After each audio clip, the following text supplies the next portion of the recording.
Здравейте, това е RC България. Днес ще ви покажем тест за водостойчивост на Ground LP SC8 Leopard Hobby безщетковия спид контролер. Това всъщност е Hobby Wing LP SC8 контролера. Те са еднакви, единствената разлика е в картинките. Няма да сгрешите, ако вземете и другия на Hobby Wing. В инструкциите пише, че когато се кара във вода, трябва да се изключи вентилатора. Не се вижда тук. Аз съм го сложил на моя Emax. Изключваме всичко. Мета включваме. И червената лампичка свети, зелената светна. Включваме апаратурата. И всичко си работи.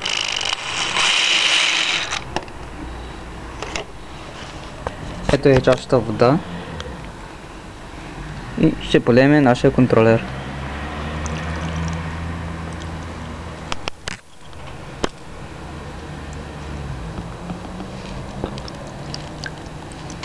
На него нищо не му става.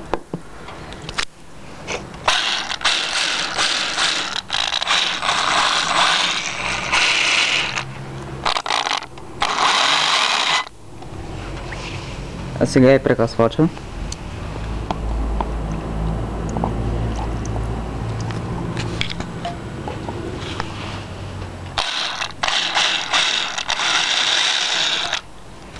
Нищо.